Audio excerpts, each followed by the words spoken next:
და რო ვერაფერს ვერ აკლებდა ამ ხელა განდრო ტაძრებს და ვერ ანგრევდნენ, ხდებოდა შეურაცხყოფა ამ ტაძრების, რითი რომ ილესებოდა მათ ქვებზე, ეკლესიის ქვებზე ხმლები. აი ეს არის ხმლების ნალესები. ხმლების ნალესებია ესენი სულ. შეიძლება არ განასილიყო ქვა მაინც ხმალი ამითი მაინც და მაინც, მაგრამ ამ ხდება შეურაცხყოფა მაინც. აი ეს ბოლმა ამოენთხეთ, ზოგადად რა უხეშად. კი. რო ვერ დაანგრევდნენ ახალტაძრს და მაგის დრო ქონდა მოსახლეობა თქვათ ამეთი ამცრებდნენ ჩვენ წინადას. კიდევაც დაიზრდებია.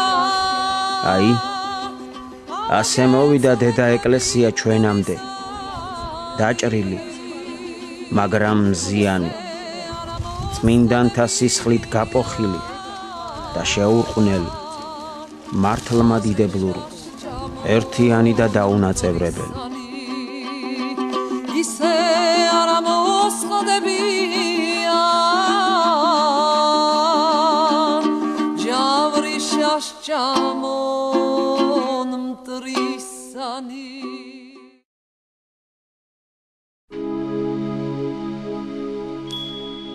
თუ ვინმე სასულიერო პირი ან ერისკაცი ურიათა ამ წვალებელთა შესაკრებელში შევასალოცავად, სასულიერო პირი განიკვეთოს და ერისკაცი უზიარებლობით დაისაჯოს.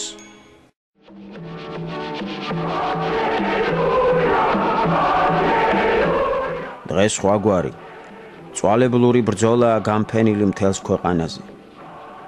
თუ გნებავთ გაიხედეთ გონების თვალით და დაინახავთ მთელ ცის ქვეშეთს ამ ბრძოლაში დაჭრილებით ავსებულს. რადგანაც არა მარტო მწვალებელს, არა მარტო მემრუშეს, სიძველთა და მსგავსი უწესობის მოქმედთა მიითვალავს გველი თავის სამფლობელოში, არამედ იმათაც, ვინც განურჩევლად ეხება ასეთებს და შედის მათთან ურთიერთობაში. რამე თუ უტყუარია სიტყვა, რომელი შეეხოს ფისსა გაშავდეს და რომელი ეზიაროს ამ პარტავანსა, მიემსგავსოს მას. დღეს ყოველ მხრივ გაისმის სიტყვა მშვიდობა. თითქო ყველანი მშვიდობის დასაცავად შემართულან. ეს ისტერიული ხმები უმეტესწილად იმ ადამიანთაგან გაისმის, რომლებიც ან შორს დგანან ჭეშმარიტი ქრისტიანობისაგან, ან და პირიქით, აშკარად ემტერებიან ქრისტეს ეკლესიას. სადაც საღმრთო სიმართლე არ არის, იქ არც ნამდვილი მშვიდობა შეიძლება იყოს. მსოფლიო გლობალიზატორების მიზანია ყველა ეროვნული და რელიგიური განსხვავების მოსპობა. კაცობრიობის ხელოვნური ერთიანობის მიღწევა ერთიანი მსოფლიო სახელმწიფოს შექმნის გზით, რომელშიც ყველასათვის საერთო რელიგია ანტიქრისტეს რელიგია იქნება. სწორედ ამას ემსახურება ეკუმენიზმი, ჭეშმარიტების თანამედროვე პირველი მტერი.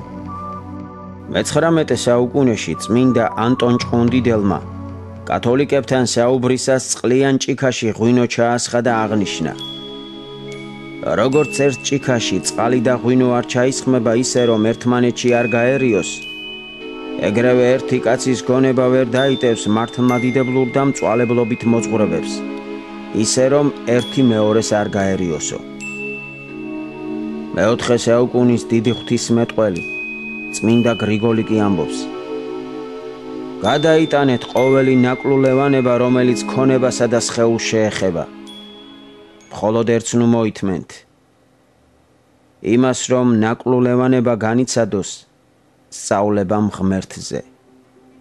და აი, დაჭრილმა მზემ კიდევ ერთხელ იფეთქა საქართველოს ცაზე.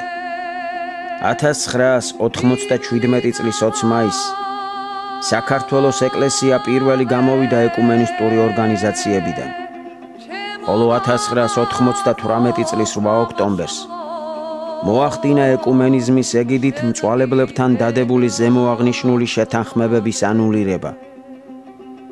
სინოდალური განჩინებებით საქართველოს მართლმადიდებელი ეკლესია დოგმატურსა და კანონიკურ დონეებზე განიწმინდა ყოველგვარი მწიკლისა და ნაოჭ ბრძლვისაგან და არის წმინდა და უბიძო.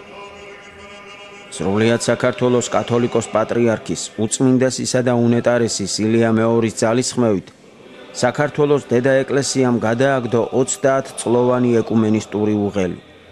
მთელ მსოფლიოს დაანახა მზიური ძალაყრილობა და ღვთის წინაშე იქცა მართლმადიდებლური სიწმინდის ბურჯად. დღესდღეობით სასულიერო პირთა და მოქმედ ეკლესია მონასტერთა რიცხვი არნახულად იზრდება. 38-ს მიაღწია ეპარქიათა რაოდენობამ. წირვა-ლოცვებზე ტევა არ არის და ეს მაშინ, როცა სიღარიბისა და სიდუხჭირის გამო საქართველოდან 2 მილიონამდე კაცია გასული საზღვარგარეთ ლუკმაპურის საშოვნად. ახლა ხომ მეთანხმებით, რომ საქართველო დაჭრილი მზეა. დაჭრილი, მაგრამ მაინც მზე.